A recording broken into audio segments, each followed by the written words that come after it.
우리 박성재 교수님 나오십니다. 우리 박성재 교수님은 제가 저기 카톡 그 메시지 보낼 때 소개가 상세하게 되어 있죠. 그 유엔 뉴욕 42번가에 있는 그 뉴욕 유엔 총회 사무 거기서 오랫동안 근무했죠. 그리고 마침 그 뉴욕 그 맨하탄에 있는 포뎀이죠. 포뎀 대학교 그 트럼프 대통령이 나왔는데 하기까지는 거기서 완전히 안 하고 거기서 공부를 했기 때문에 동참으로서 그 트럼프 대통령 상당히 영광이 되죠. 그래서 우리 박성재 박수 한번 치십시오. 신아시아 연맹. 우선 그 미국 대통령 선거에 대해서는 제 개인적인 의견이고 뭐 어느 기관이나 단체를 대표해서 이야기하지 않는다는 것을 먼저 말씀을 드리겠습니다. 그리고 이 미국 대통령 선거에 대해서 이야기를 먼저 드리기 전에 몇 가지 먼저 말씀을 드려야지 될 것 같아요. 뭐냐면은 미국 대통령 선거는 지금까지 미국 내에서의 경제 문제가 첫 번째였습니다. 잘 살면은 재선은 문제 없었고 그 경제가 나빠지면 다른 이야기가 많았습니다. 그리고 외교 정책이 미치는 영향은 미국 대통령 선거에서 보통은 3% 정도였었습니다. 그러니까 이 3% 정도를 외교 정책이 차지하는 비중이 3%를 넘지 않았기 때문에 잘 살게 된다 그랬을 때는 외교 정책은 실제로 크게 영향을 미치지 않았습니다. 그 다음 또 하나가 이 미국 그 대통령 선거에 있어서 제가 보는 공화당과 민주당 사람들의 안보관이나 세계관은 거의 다 똑같았습니다.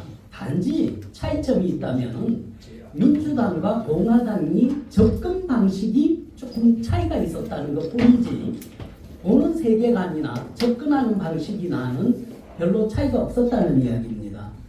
극단적으로 설명을 하면은 공화당이나 민주당이나 모두 다 히틀러는 나쁘고 제거돼야 할 정부였다고 생각했고 스탈린도 독재자고 나쁘다고 생각했지 공화당, 민주당이 오는 사람들이 스탈린이나 히틀러에 대해서 긍정적으로 평가했거나 믿을 수 있는 사람이라고 생각했다거나 신뢰할 수 있는 사람이라고 생각하지 않았다는 것입니다.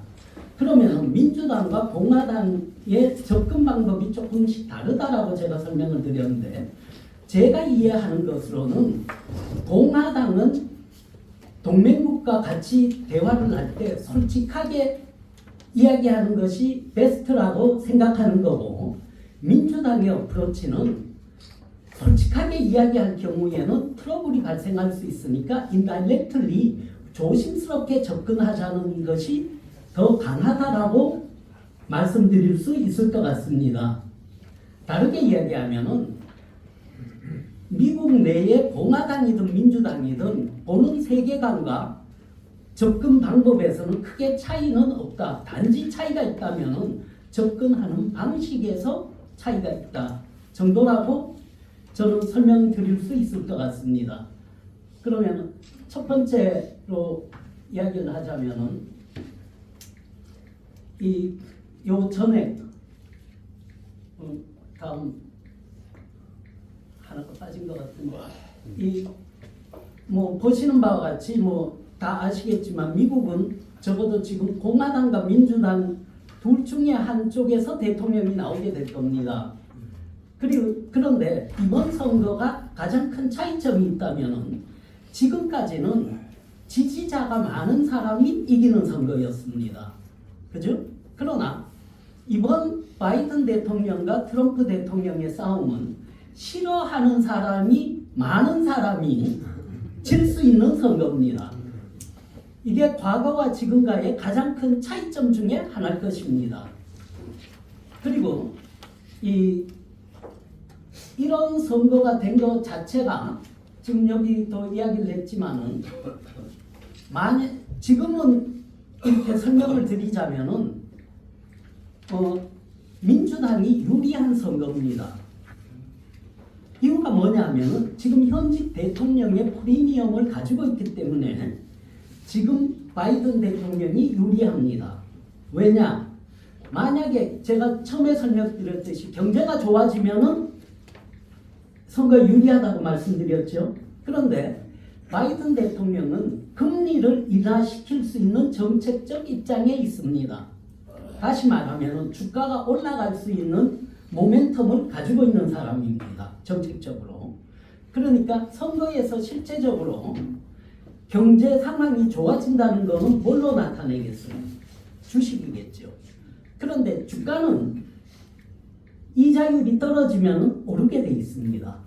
그게 한 번이 됐든 두 번이 됐든 바이든 대통령은 한두 차례 올릴 수 있는 정책적인 툴을 가지고 있는 사람이라는 거죠. 그래서 저는 객관적으로 보면은 지금 선거에서 유리한 사람은 트럼프 대통령이 아니라 바이든 대통령이라고 봅니다. 그 다음에 과거에는 해외에서의 전쟁이 영향을 미쳤습니다.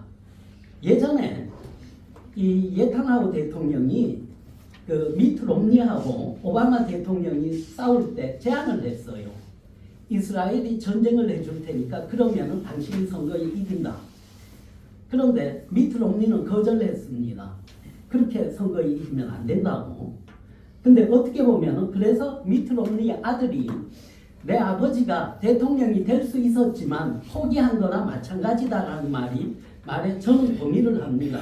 그러나 미트 롬니가 그걸 받아들이지 못했던 거는 그렇게 이기는 것이 페어하게 이기는 선거가 아니다라고 생각했기 때문이죠. 그런데 트럼프 대통령은 아쉽게도 이미 이스라엘이 하마스하고 싸우는 관계에 있기 때문에 새로운 전쟁을 일으킬 수 없는 상황입니다. 그래서 일어날 수 있는 예비적인 문제가 사라진 거죠. 근데 제가 왜 이 이야기를 드리나 하면은 저번 날 이제 한미 안보연구협회에 갔더니 거기서도 트럼프 대통령이 대통령에 당선되면은 한국이 어떻게 해야지 되는지에 대해서 이야기들을 많이 하시더라고요. 근데 가장 중요한 이야기를 아무 분도 안 하세요.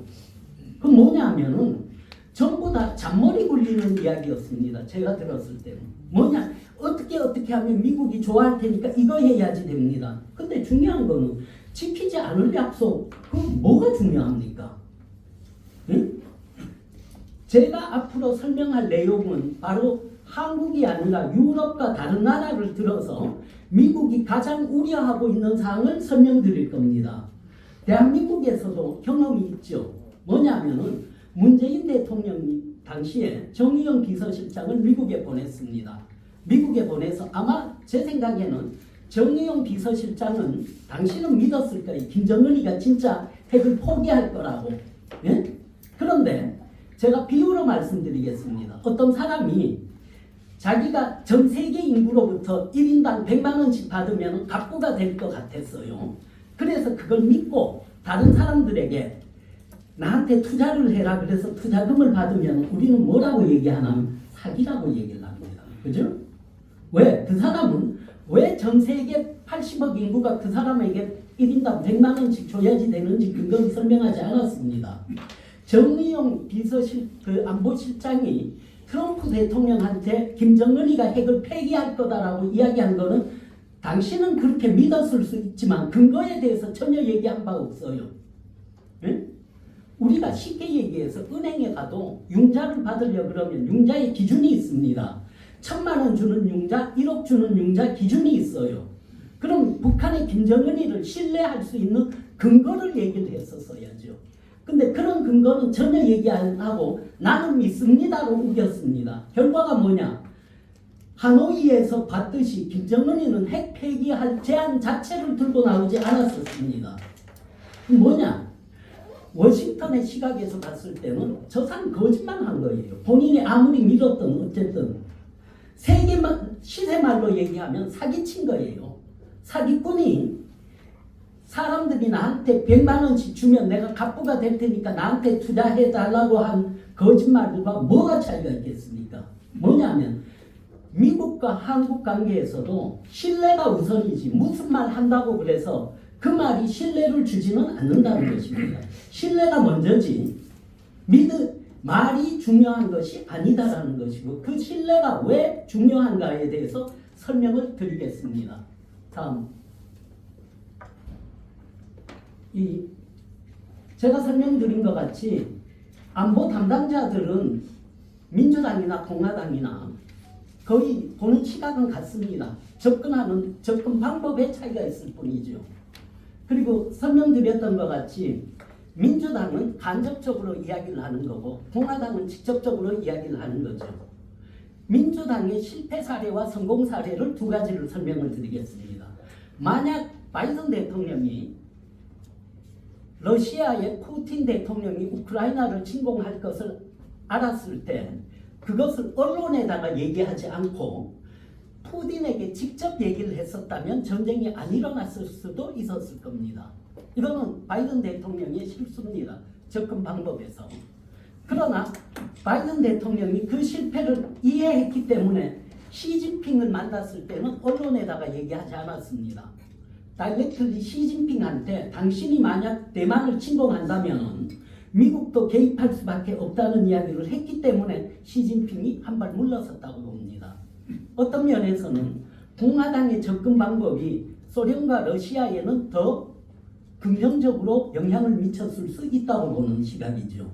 그리고 또 하나는 이 미국 정책 기반자들이 굉장히 싫어하는 것이 있습니다. 그 중에 하나가 뭐냐면은 외국 정부가 미국 대통령 선거에 영향을 미치려고 하는 것에 대해서는 양쪽 다 굉장히 부정적입니다. 이 이야기는 뭐냐면은 누구든 미국 대통령 선거에 영향을 미치려고 한 것에 대해서는 선거 이후에 집권당으로서는 보복을 할 수밖에 없다는 이야기입니다.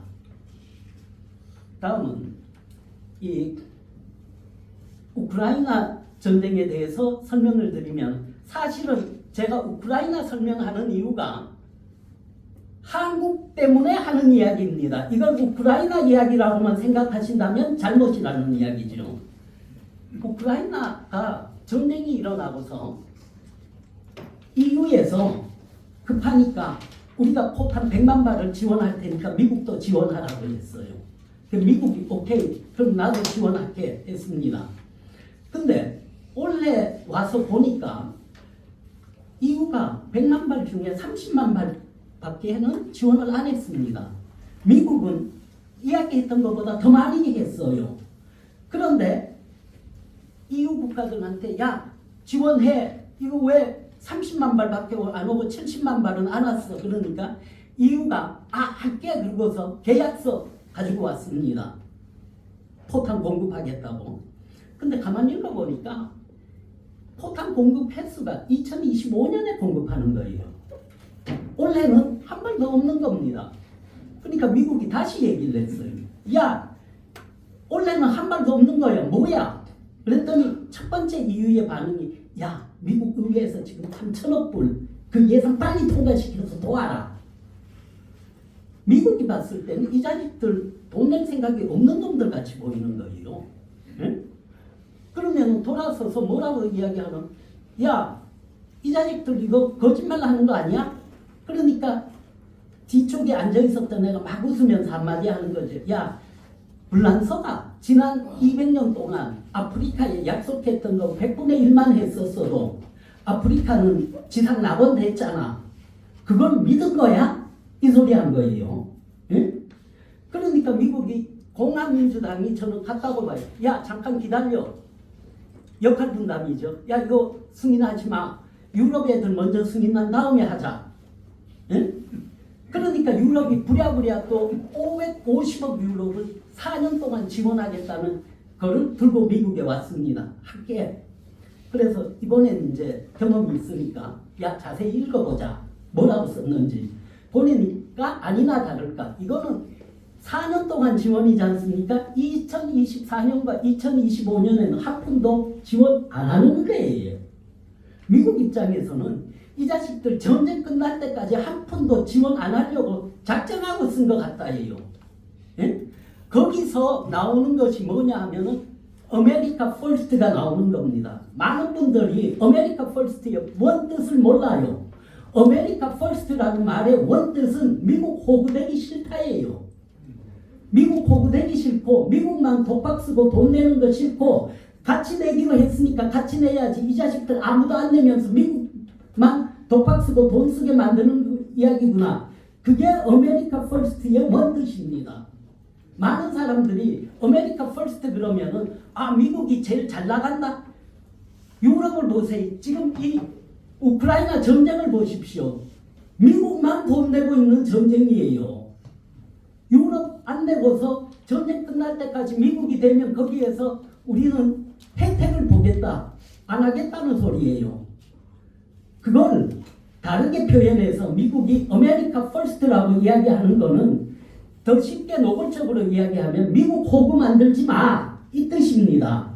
그리고 또 하나 가장 중요한 게 미국이 속이면 어떻게 하느냐고 많은 사람들이 얘기해요. 미국은 동맹이 전 세계에 어그리먼트를 맺은 나라 199개국에 가깝습니다. 다른 나라는 미국에 거짓말하고 속일 수 있어도 미국이 거짓말하고 속이는 한순간에 모든 동맹국들이 미국 거짓말했다. 미국이 거짓말을 못합니다. 그래서 어떤 일이 발생되느냐. 미국의 국무성 직원들하고 국방성, 에이전시, 다른 기관 사람들 모이지 않습니까? 그러면 국방성 친구들이나 에이전시 친구들이 들어오면서 야 오늘 국무성 매국노 여기 앉아있네. 이 새끼들도 앉아있는 거야 라고 얘기를 해요. 근데 국무성이나 국방성 쪽이나 상무성이나 존 칩 오브 스텝에서 봤을 때는 국무성이 매국노일 수 있습니다. 그러나 국무성은 지금까지 미국이 행한 어그리먼트를 어길 수가 없어요. 그렇기 때문에 국방성이나 다른 기관으로부터 매국노라는 소리를 들으면서도 그걸 지켜야지 되는 것은 미국이 수많은 국가와 합의를 하고 어그리먼트를 맺었기 때문에 그 어떤 것도 어길 수 없기 때문입니다. 그냥 개인적으로 보면은 이거 100만 발 중에 30만 발밖에 안 줬어. 이 자식들 약속 어겼는데 그럼 우리도 약속 어겨야지. 그러나 국무성에서는 얘들이 어긴다고 우리도 같이 어길 수는 없어. 그러니까 무슨 소리 듣나 내부에서는 매국노 소리를 듣습니다. 저놈들은 말이야 남들 다 어기는데 우리는 지켜야지 된다고 이야기해. 저 새끼들 저거 미국놈 맞아? 국무성 새끼들은 못 믿어. 이런 말을 하는 거예요. 그러나 실제적으로는 국무성 입장에서는 많은 나라와 계약을 하고 합의를 하기 때문에 그걸 어길 수 없다는 겁니다. 그런데 지금은 어떤 상황이냐 하면은 사방에서 약속을 어기는 일이 발생이 됩니다. EU조차도. 여러분들 다 알 거예요. 미국이 EU와 등지고 살 수 없습니다. 그죠? 그리고 트럼프 대통령이 얘기를 해요. 나토 나와버리자. 왜? 얘들이 우리 호구로 알잖아. 우리 호구 될래? 호구 되느니 나오자. 그러나 다들 아실 거예요. 미국이 그렇게 쉽게 나올 수도 없다는 것을. 예? 이 아메리카 퍼스트의 지금의 딜레마는 지금 미국 사람 입장에서는 모든 국가들이 미국을 호구로 알고 있다. 다르게 얘기하면 나를 호구로 알지 마. 그리고 합의한 대로 하자. 약속 지켜라예요. 예? 계속하겠습니다. 이 이스라엘과 하마스의 문제도 마찬가지입니다. 뭐냐면은 바이든 대통령 입장에서는 걱정을 안 합니다. 이 팔레스타인이라든가 아랍 사람들의 이 불만을 왜? 예를 들면은 캘리포니아에 200만 넘는 이란계 사람들이 살고 있습니다. 근데 바이든 대통령은 한국하고 마찬가지였죠. 한국의 국민의힘 당이 보수표 결정 안 하듯이 왜냐면 네가 그렇다고 저쪽에 투표할 거야 아니잖아. 나 너한테 신경 안 써. 마찬가지로 바이든 대통령도 난 니네들 신경 안 써. 왜 그렇다고 니네가 트럼프한테 투표할 거야? 그거 아니잖아. 니네가 트럼프한테 투표 안 한다면 내가 걱정할 일이 뭐니? 그래서 수만 명이 데모를 하고 워싱턴에서 난리를 쳐도 신경을 안 쓰는 거예요. 왜? 어차피 그 표는 트럼프한테는 갈 표수도 아니고 그 다음에 바이든 대통령이 아무리 이스라엘 쪽에 추파를 던져도 미국 모든 사람들은 거의 다 아는 것이 트럼프가 더 이스라엘과 가깝다는 것을 알기 때문에 바이든 대통령으로서는 80%까지 가는 것이 목표일 겁니다. 뭐냐면은 내가 공화당이 하는 80%까지 따라가서 이 표수를 가지고 오는 게 내 표 되는 거지. 지금 내가 아랍 쪽하고 팔레스타인 편든다고 그래서 이 50에서 80% 사이에 있는 사람들이 나한테 투표 안 한다라는 걸 알기 때문에 여기는 신경 안 쓰고 하는 거예요. 어떻게 보면 한국 보수가 보수표 신경 안 쓰는 거하고 비슷하다고 보시면 되겠죠. 그리고 이 이스라엘 입장에서는 하마스를 무력화시키자면 조만간 가자 지구의 남부에 대한 공격도 불가피할 거다라고 봅니다. 그리고 지금 이 바이든 대통령이 네타냐후 싫어 미워하지만 그렇다고 그래서 네타냐후 총리를 멈출 수 있는 방법은 없을 겁니다. 그리고 네타냐후 총리 입장에서는 그래 선거 있으니까 나한테 그렇게 이야기하는 거 이해해. 그러나 나는 내 갈 길을 가겠다. 이걸 거고요. 그리고 그러나 실제적으로 이 미들이스트에 있어서는 하마스보다는 헤즈볼라가 사실은 병력이나 군사력이나가 더 큽니다. 이게 그리고 지금 이 이스라엘 하마스의 대결은 시간이 좀 더 걸리겠지만은 5, 6월까지는 계속될 거라고 봅니다. 그리고 이 바이든 대통령 입장에서는 한 9월 달쯤에 평화가 찾아오고 이 피스 어그리먼트가 된다면은 선거에 도움될 거다라고 생각하지 않겠습니까? 지금 이 영구 휴전이 된다면은 그게 이긴 효과가 선거에까지 영향을 미치기가 쉽지 않고 중간에 변수가 발생할 수 있다고도 생각을 하겠죠. 그러나 9월 정도에 피스 어그리먼트가 된다면 적어도 11월 초에 다시 전쟁이 재발하지는 않을 가능성이 높다고 볼 수 있다고 봅니다. 그게 이제 차이점 중에 하나겠죠. 그 다음에 이제 중국 문제입니다. 이 여러분들 다 기억하시겠지만은 사실 중국에 압박을 가한 거는 공화당 때였어요. 그리고 민주당 때는 흉내만 냈지 그렇게 강력하게 밀어붙이지는 않았습니다. 거기에 대해서 지금 트럼프 대통령이 사람들한테 기억을 환기시키는 거예요. 야, 기억하지? 중국이 어떻게 했는지 이렇게 간다? 그러니까 지금 바이든 대통령도 가만히 있지 못하니까 틱톡 강제 구매하자라고 나가는 겁니다. 근데 미국 내 여론은 80% 이상이 중국에 대해서는 부정적입니다. 그리고 50% 이상의 미국 사람들이 중국을 적으로 생각하고 있습니다. 그렇기 때문에 이러한 기조가 지금 당장은 변화되기 어려울 거라고 보고, 그리고 80%의 사람이 중국에 부정적이면은 공화당, 민주당 누구든 중국에 긍정적인 조치를 취하기는 어려울 거라고 예상을 합니다.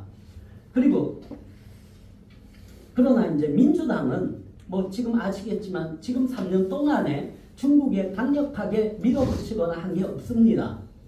그 중국이 바이든 행정부에다가 네가 중국에 이렇게 부정적이면 나 너 지원 안 해 그래도 바이든이 떨까요? 웃습니다. 그러면서 바이든 쪽에서 한마디 하겠죠.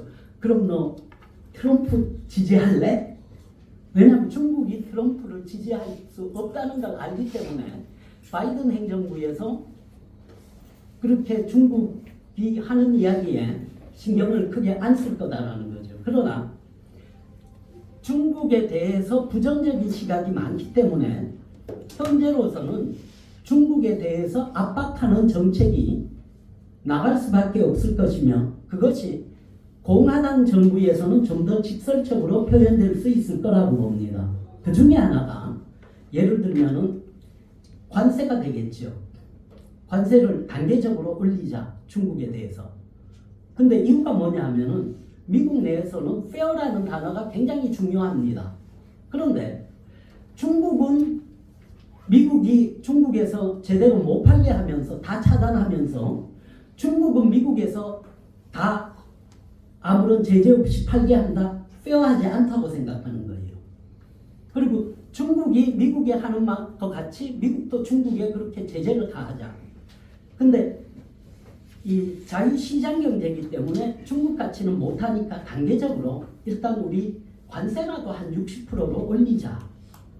그리고 중국이 하는 걸 봐서 그래도 미흡하면은 다시 관세를 100% 올리자. 미국은 중국과 같이 그만 중지 이거는 못합니다. 그러나 할 수 있는 것이 한계가 있기 때문에 관세를 60%나 100% 올리는 정도 수준의 압박밖에는 안 될 거라고 봐요. 그러나 이제 공화당은 조금 더 진지하게 할 수 있겠죠. 뭐냐면은 뭐 예를 들어서 보스턴 총영사관 문 닫게 하자라든가 안 그러면은 다른 총영사관이 어디 있냐 그거 한두 개 더 문 닫게 하자라고 갈 수 있겠죠. 다이렉트냐 인다이렉트냐의 차이라고 볼 수 있겠습니다. 그 다음에 이제 대만과 중국 간의 갈등 문제입니다. 사실 한국이나 일본은 문제가 없습니다. 왜? 한미 동맹이 있고 한미일 동맹이 있어요. 그러니까 아무 걱정 없죠. 그런데 대만 문제만 하더라도 미국에는 굉장히 큰 부담입니다. 이게. 근데 여기까지는 괜찮아요. 그런데 필리핀 문제 나오고 아세안 국가 나오면 더 큰 부담입니다. 뭐냐면은 미국이 지금 생각하고 있는 것 중에 하나는 집단 안보 체제예요. 미국의 부담을 줄이면서 다 같이 안보를 지킬 수 있는 방안이 뭐냐? 근데 한국이나 일본은 연중 쉬었다고서 가만히 있죠. 왜? 그거는 내 부담이 커지는데. 그리고 일본은 더 노골적으로 얘기합니다.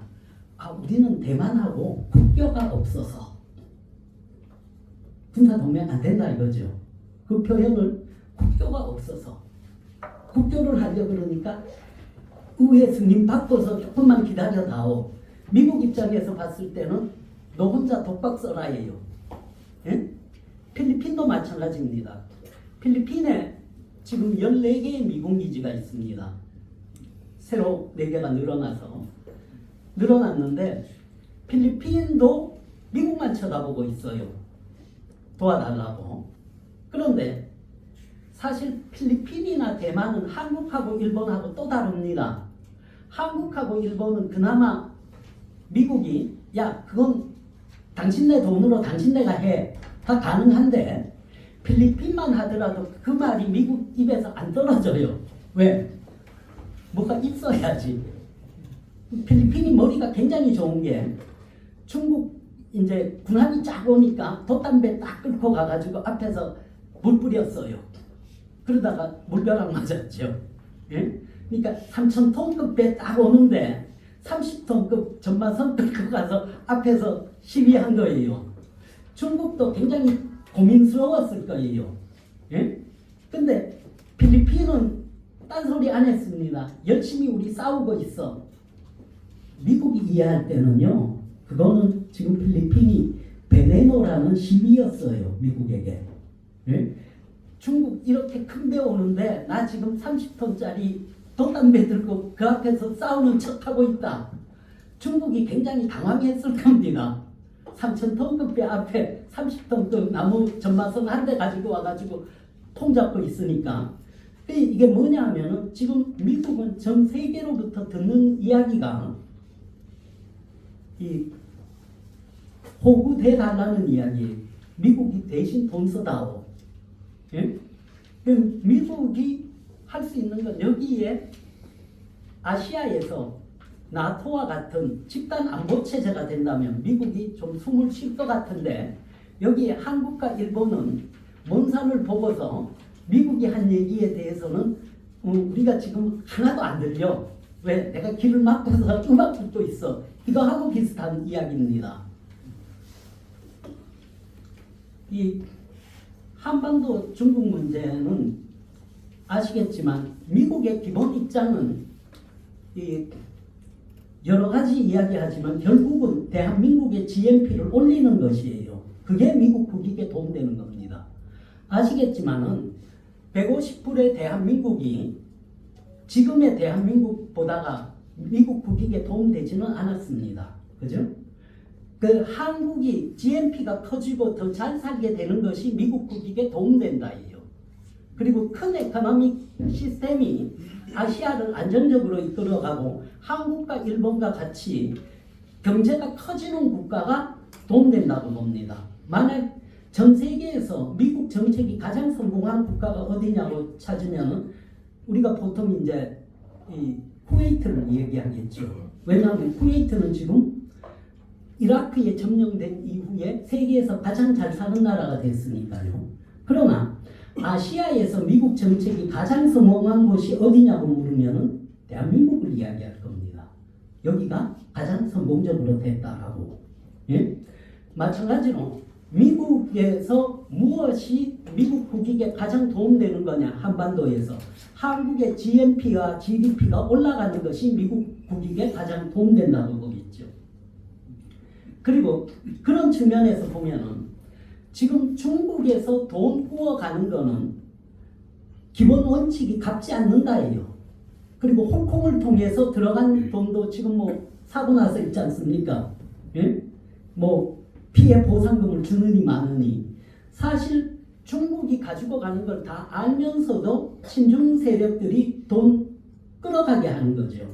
그럼 뭐냐? 미국이 한국에서 GNP, GDP의 규모를 줄어들지 않게 하는 것이 미국에 도움되는 거라면 중국의 한국 자금이 들어가지 않도록 하는 것이 줄어드는 것을 막게 하는 거겠죠. 그 다음에 이 사회주의 국가들 우리가 이제 중국 보통 이야기하는데 중국은 지금도 사유재산이 인정되지 않고 보호받지도 못하고 있습니다.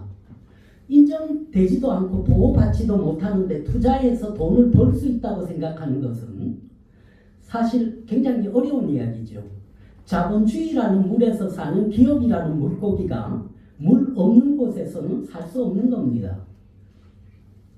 어떻게 자본주의라는 물에서 사는 기업이라는 물고기가 물 없는 곳에서 살 수 있다는 말을 듣고 가는 것 자체가 맞지 않는다고 보는 것입니다.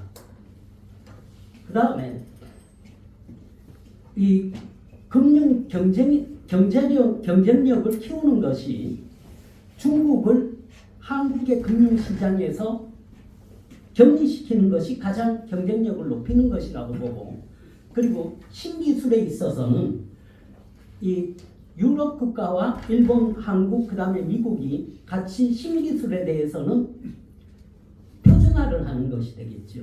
그리고 그 표준화를 중심으로 발전시켜 나가자. 물론 거기에 중국이나 러시아는 배제시키고 가는 것이 맞을 것 같다.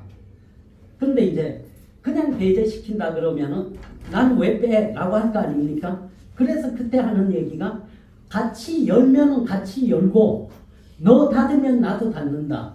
그러니까 이거는 공평해야지 돼요. 무역은. 그죠? 중국과 러시아가 자기네 나라를 꼭꼭 닫으면서 나만 니네 시장에서 일할 수 있게 해나오가 공정한 경쟁이라고 보지 않는 거죠. 그 다음에 제 얘기가 아니라 300년 전에 아담 스미스가 했던 거예요. 영국이 이렇게 보니까 배를 네덜란드가 많이 지어서 팔거든요. 그러니까 영국이 야 우리가 살아야지 되겠다. 그 어떻게 살아야지 되겠냐? 우선 우리 배로만 우리하고 무역하려면은 우리 배를 사용하는 것만 허락한다라고 갔어요. 이게 향해법입니다. 예? 그 마찬가지로 중국과 러시아에 대해서도 우리가 항해법을 했던 것과 같이 우리가 먼저 살아야겠다. 그래서 이렇게 시장을 보호하는 조치를 하고서 가는 것이 낫겠다라는 생각을 하는 거죠. 다음 인도와 중국의 갈등인데 사실 인도는 제가 인도 친구들한테 한번 그 얘기를 해준 적이 있습니다. 달마 대사에 대해서. 말싸움으로 중국을 이길 수 있는 유일한 국가가 인도다. 그랬더니 인도 애들이 왜 그러더라고요. 그래서 제가 니는 달마라가 있었지 않느냐. 그 인도 애들이 그거하고 네가 말하는 거 연결이 안 된다 그러길래 제가 얘기를 했어요. 아니 사상 최초의 적이라는 프랜차이즈를 중국에서 성공적으로 런칭시킨 게 달마인데 그걸 모르냐? 달마가 중국에 처음 도착했을 때 벌거벗고 있었다. 그런데 템플이라는 프랜차이즈를 중국 전역에 펼쳐서 제1의 기업을 만든 거잖아요. 제일 부자를. 예? 그리고 무역을 하던 그 오랜 옛날에 불경이라는 책을 인도에서 중국에 팔아가지고 엄청나게 돈을 벌어들인 게 인도지 않느냐. 결국 중국하고 싸워서 말로 싸워서 이길 수 있는 게 딴 나라가 아닌 니네 인도다 그랬더니 막 웃고 좋았더라고요.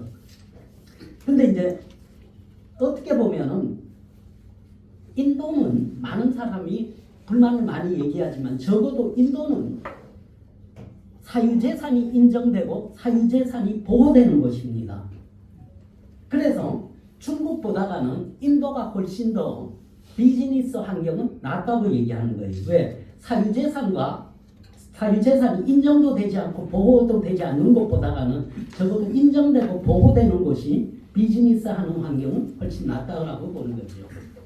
그리고 이 미국 대통령 선거에서도 인도계가 차지하는 비율은 낮지 않습니다. 미국에서. 그래서 공화당이든 민주당이든 인도계를 무시할 수는 없습니다. 인구 측면에서. 그리고 또 하나는 지금 카멜라도 인도계예요. 그래서 모디 총리가 무시할 수 없습니다. 인도계이기 때문에. 근데 웃기는 거는 수빅 총리도 인도계예요. 영국에. 예? 그러니까 영국이나 미국 다 지금 인도로서는 인도계가 있기 때문에 양쪽 다 무시할 수는 없습니다. 그리고 인도는 전통적으로 지난 1000년 이상을 중국과 싸워왔습니다. 그래서 중국이 적이라는 생각을 가지고 있는 국가예요. 기본적으로. 그 다음에 종교 분쟁이 일어나고 한 거는 지난 100년뿐입니다. 파키스탄과 인디아의 문제는 100년이지만 중국과 인디아의 싸움은 1000년이 넘었어요. 그리고 인디아는 오랜 전통과 역사 중에서 영토 분쟁이 있기 때문에 중국이 인도에서의 영토 분쟁을 멈출 거라고 아무도 생각하지 않습니다. 역으로 이야기하면 인도는 우리가 포용해야 할 국가 중에 한 곳입니다. 그 다음 이제 이런 문제입니다. 제가 지금 여러 나라 문제들을 이야기를 하고 있는데 여러분들한테 드리고 싶은 말씀은 이게 이 나라와 미국 선거만의 문제는 아니다라는 겁니다.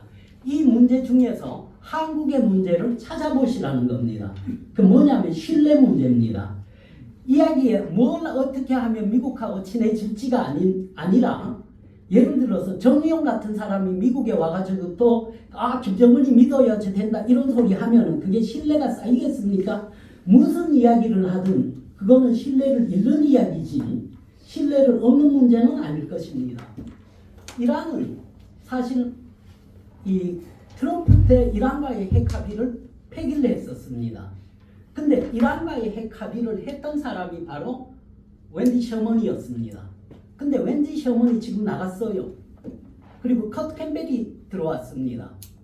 이란 입장에서는 지금 베스트는 공화당이 집권하지 않는 것이지 민주당을 파트너에서 대화 상대에서 차선 내버리는 것이 아닙니다.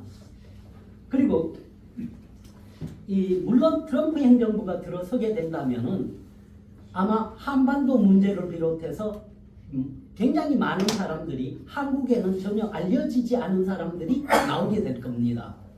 근데 제가 우려하는 거는 한국에서 어떤 이야기를 해야지 될까? 제가 말씀드리지만 어떤 이야기를 해야지 될까가 중요한 게 아니라 어떤 신뢰를 찾을 것이냐가 중요한 겁니다. 이유같이 약속하면 뭐예요? 안 지킬 거라고 생각하면 아무 소용없는 거죠. 지금 이란 문제도 비슷한 문제인데 지금 이 바이든 행정부에서는 이란하고 전쟁 안 일어나는 것은 first priority로 두고 있고 지금 이란 정부도 미국 정부와 전쟁할 것이라는 생각이 없기 때문에 아무런 일이 발생하지 않을 것이다라고 예상을 하고 있습니다. 그 다음에 이제 어떻게 보면은 간단하게 제가 얘기를 했는데 바이든 행정부는 조용하게 내부적으로 합의를 원하는 거고 트럼프 후보 입장에서는 좀 더 솔직하게 대화하고 더 이상 국제 호구되지 않았으면 한다는 거죠.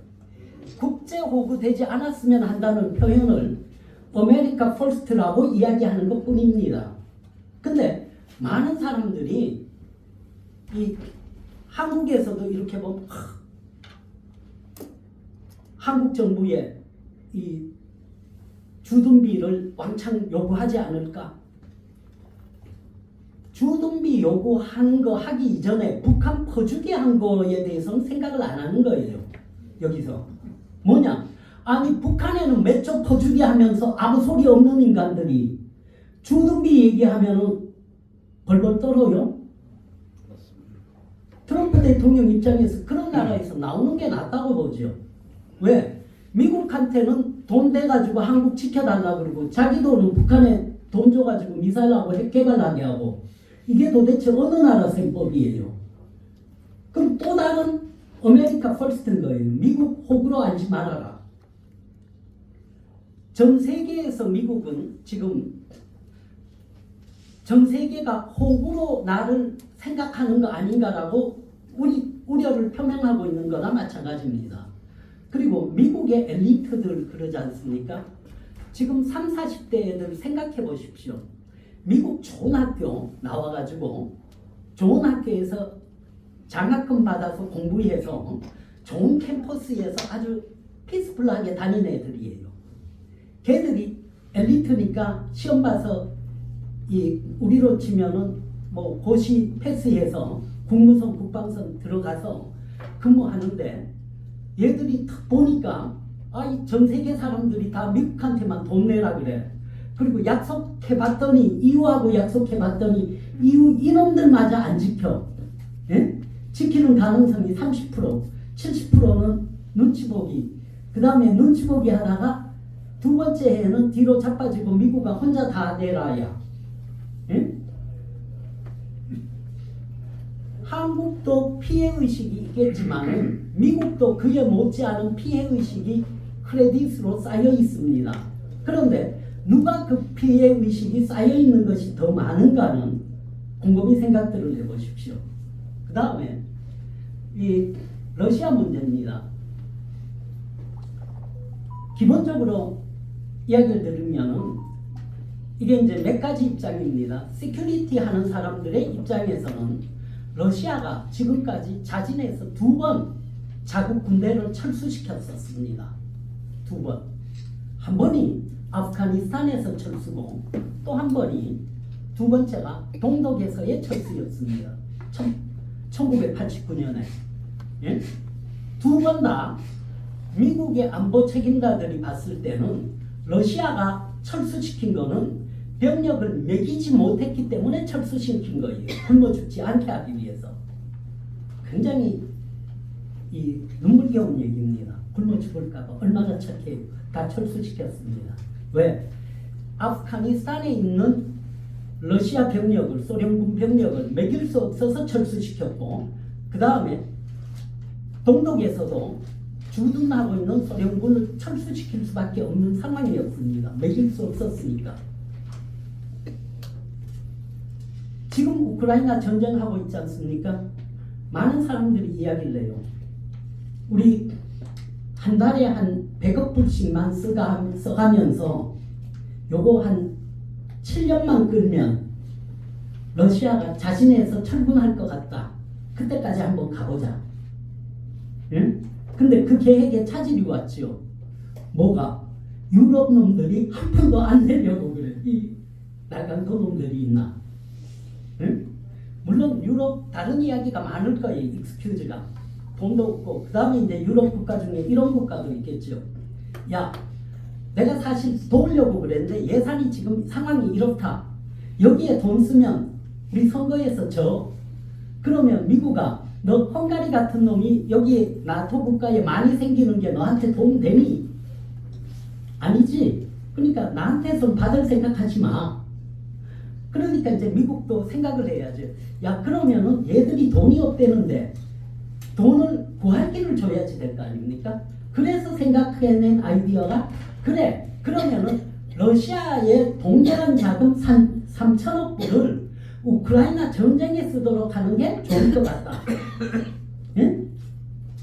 그 이제 그 반응이 유럽 국가에서 어떻게 나올지는 모르지만 이건 제 개인적인 생각입니다. 만약에 지금 이제 클러스터라 그러죠. 집속탄이 한 발에 한 3만 불 돼요. 그런데 이걸 유럽 국가에다가 한 발에 30만 불에 산다면은 결국 원가가 3만 불이 정도니까 한 발당 27만 불이 90%가 유럽 국가가 남는 장사예요. 저는 딴 나라는 몰라도 프랑스하고 이태리는 고개 끄덕이면서 제일 먼저 줄 서지 않을까 생각을 합니다. 예를 들어서 얘들이 계산을 딱 해보잖아요.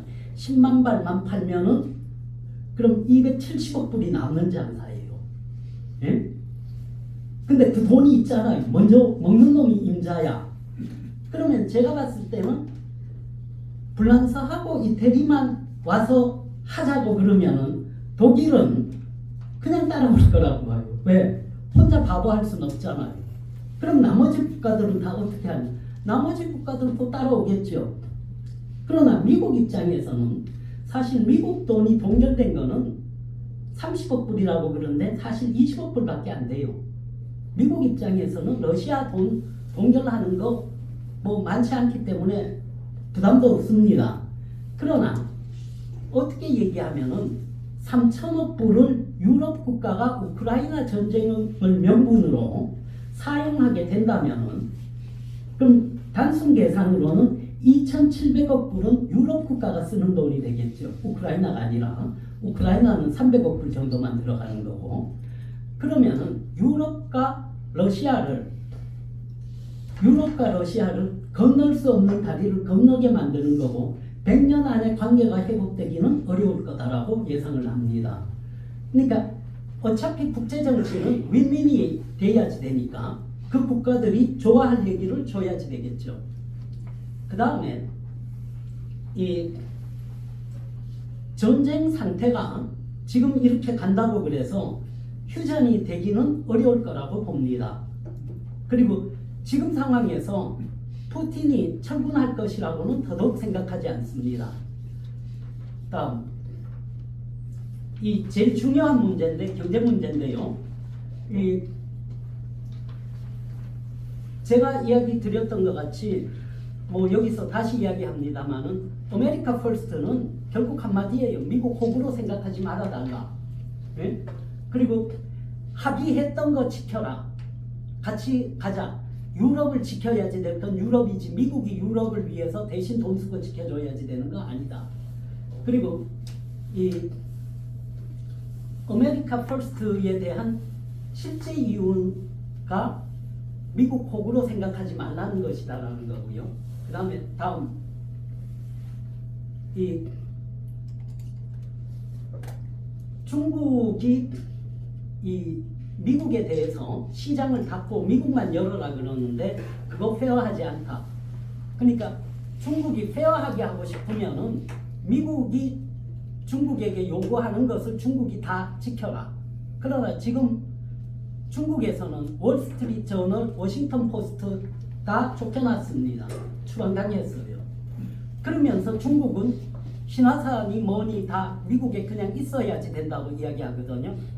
그거는 페어하다고 생각하지 않는 거죠. 그래서 상호주의로 중국과는 해야지 된다는 이야기를 하고 있습니다. 다음.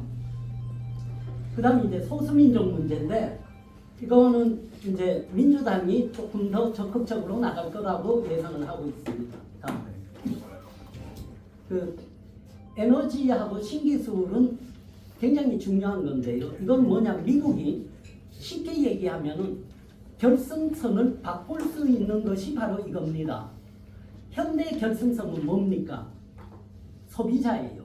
소비자를 얼마나, 바이어를 얼마나 획득하느냐가 결승선이 될 겁니다. 이것이 아마 향후에는 미국과 중국을, 미국이 중국과 러시아를 상대하는 하나의 중요한 이 키가 될 거라고 예상을 합니다. 다음입니다. 그 다음 이제 한반도 문제인데, 이 한반도 문제에서는 저는 크게 어려움이 있다고 생각하지는 않아요. 단 한국이 북한에 퍼주기를 한다고 하면은 미국 저라면은 퍼주기 한 거에 10배는 한국이 지불하도록 하자. 왜? 이놈들이 돈이 남아 돌아가 가지고 하는 짓거리니까 그렇게 하자라고 나갈 것 같아요. 그러나 한국 정부가 정말 자유를 지키고 시장 경제를 지키기 위해서 하는 거라면은 그건 하겠죠. 저는 이제 그 얘기를 합니다. 국제 정치에서 제일 위험한 사람이 돈 주면 일하는 사람이다. 왜? 돈 주면 일하겠다는 사람은 천부살인도 할 놈이다. 굉장히 위험한 놈이지 믿을 놈이 아니다. 그런데 국가가 돈 주면 할게요 하는 국가는 절대로 믿어서는 안 된다가 제 생각입니다. 왜? 자유시장 경제를 지키는 국가가 중요한 거지 돈 주면 할게 하는 국가는 언제든 뒤통수 칠 수 있는 국가예요. 그런 국가는 믿을 수 없는 국가고 믿어서는 안 되는 국가고 그런 국가가 바로 천부살인도 할 살인자들이 집권한 국가라고 생각을 합니다. 이 뭐 한반도 문제에 있어서는 한국이 이제 미국 격진 같아서는 공화당이 들어서게 된다면 아마 다자 안보 이야기가 나올 수 있을 겁니다. 그 다음에 먼저 중요한 거는 누가 되든 한국 안보를 한국이 어떻게 지킬 것인가가 첫 번째지. 북한 퍼주기 하고 싶다든가 이런 소리가 나오게 되면은 아마 미국의 정책 기반자들 입장에서는 한국에 대한 신뢰를 줄일 거고 무슨 말을 하더라도 제일 끝에 그래서 북한 퍼주기 합시다라고 얘기하면 지금까지 한 얘기는 다 거짓말이 되겠죠. 다음 이 안보 공약은 제가 봤을 땐 변함이 없을 거라고 봐요. 왜냐하면 변함이 있을 수도 없고 있어서도 안 되고 그 다음에 북한, 중국, 러시아가 지금 같이 움직이고 있는 것이 보이는데 여기에 대해서 미국이 특별히 뭐 할 이야기는 없고 그러나 이제 미국에 약간 욕심이 있다면 한국으로부터 한국은 EU하고 다르구나. 한국은 정말 믿어도 되는 국가구나. 한국은 공수표 안 뛰는구나. 하면은 한국에게는 굉장히 큰 도움이 될 거라고 봅니다. 그리고 주고받는 이익 관계로 미국과 한국의 관계를 끌고 간다면은 한국에게 크게 이익될 일은 별로 없을 것 같다는 것이 개인적인 의견입니다. 끝입니까? 이상입니다.